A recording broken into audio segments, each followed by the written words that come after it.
연락의 침실.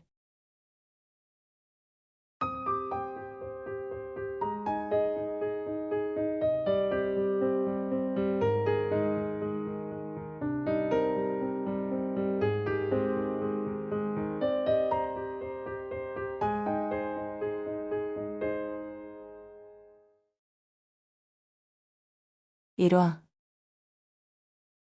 곳곳에 부서지고 망가진 가구로 집안은 난장판이었다. 온전한 기구는 하나도 없는 엉망진창인 집으로 들어서며 시연이 숨을 삼켰다. 핸드폰으로 어서 집에 오라는 엄마의 목소리가 머릿속에 맴돌았다.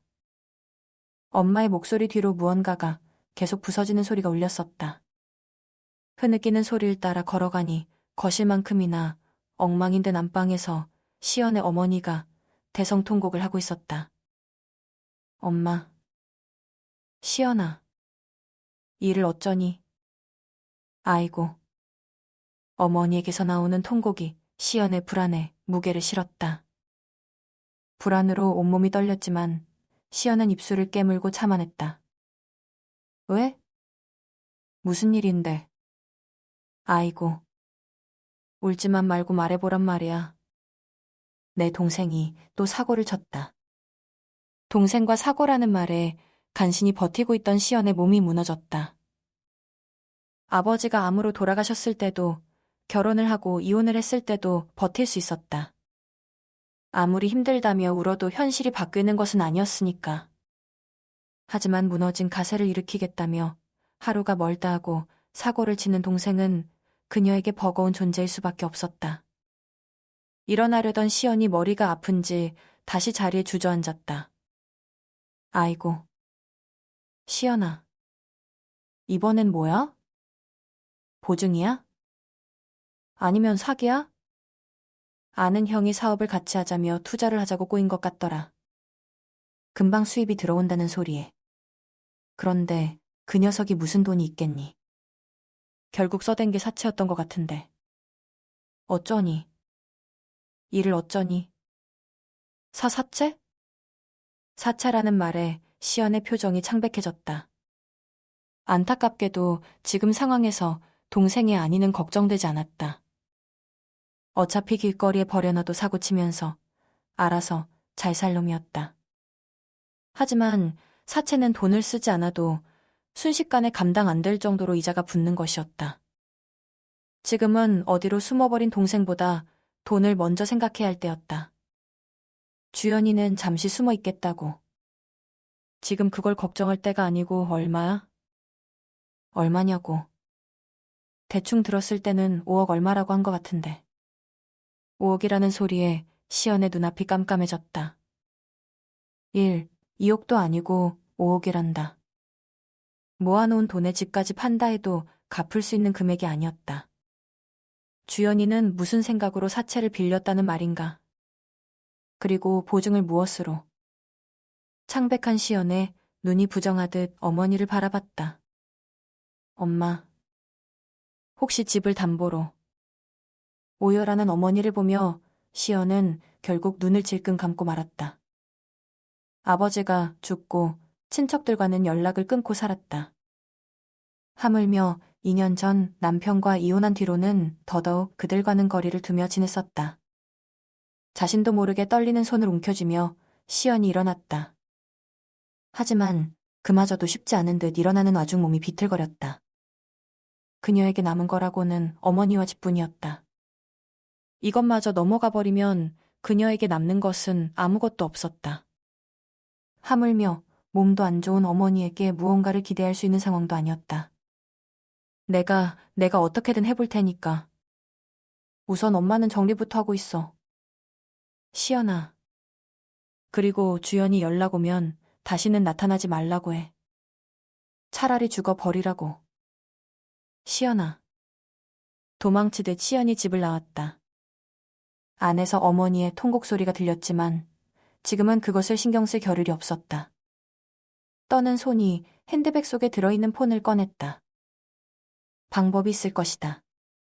조금씩이라도 모아서 기한이라도 늘린다면, 그게 아니면 상황을 설명한다면 무언가 방법이 있을 것이다.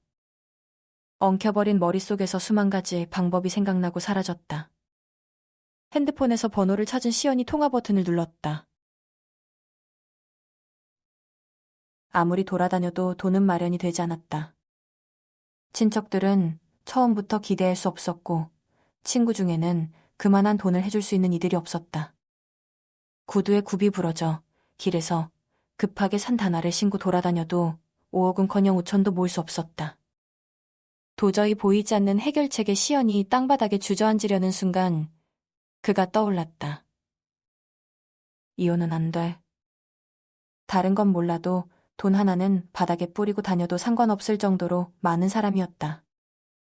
아버지 댁에 하시던 사채를 물려받아 그 사업의 영역을 저축은행까지 넓힌 사람이었다. 아버지들끼리의 약속이 아니었다면 만났을 리 없는 사이. 암으로 죽어가는 아버지의 마지막 소원이 아니었다면 결혼을 하지도 않았을 남자였다. 2년의 결혼 생활. 결국 이혼은 안 된다는 그에게서 도망치듯 빠져나왔다. 위자료도 포기한 채 그와 남남이 되었다. 최악의 결혼 생활은 아니었지만 존재조차 무시당한 채 그녀의 의사 없이 산 인연이었다. 다시는 만날 일은 없다고 생각한 사람이었다. 그랬던 그에게 그녀가 먼저 연락을 하게 될 줄은 상상도 못했다. 익숙하지만 좋은 기억 따위 없는 건물 앞에 서며 시연이 긴 한숨을 내쉬었다. 연락을 받지 않을 것이라는 생각과는 달리 그는 예전과는 전혀 달라지지 않은 목소리로 그녀의 전화를 받았다. 다짜고짜 돈이 필요하다는 그녀의 말에 그가 한 말은 짧고 간단했다. 전부를 걸 생각이 아니면 올 생각은 하지 마. 돈을 빌려줄 수는 있지만 전부를 걸어야 한다. 그녀가 아는 전남편인 재환은 그런 사람이었다. 넘치는 돈이 그를 그렇게 만들었을까? 눈썹 하나 꿈틀대지 않던 냉철한 사람. 2년 전 느꼈던 한기가 주마등처럼 스쳐갔다. 그녀도 모르게 몸이 떨렸다. 그런 자신을 억누르듯 시연이 손을 굳게 잡았다. 지금은 차가운 그보다도 돈이 더 절박했다.